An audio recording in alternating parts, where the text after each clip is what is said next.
dito nga side o dili ba? Ready? 1, 2, 3, go! Oh, tanan ba? Okay. Sino ko sasabihin mo? Ako mata. May ma-reverse. Okay.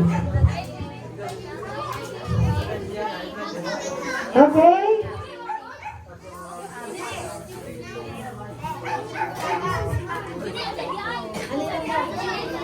Okay, at the count of 3, zip your mouth. 1, 2, 3, zip. Again. 1, 2, 3. Okay, wala na ko ay madunggan na magtingog-tingog ha.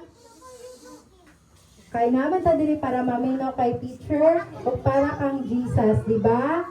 So sa dalan na natong mga gagmayng bata na magkuan sila kay mga gagmay pa man sila. Pero kamo na mga ate o kuya, dapat kabalo kita maminaw sa mga teachers. Dili lang ta sa parents maminaw but sa mga kuya o sa mga teachers nato. Okay? Okay. So, natay bagong memory verse.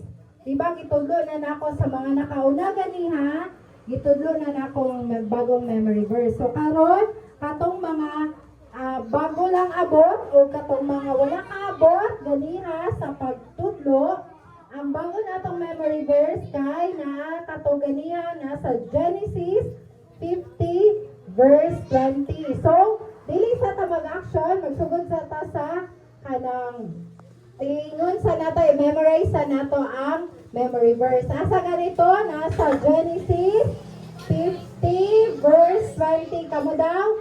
Genesis 50 verse 20. Okay? So, ano ni siya?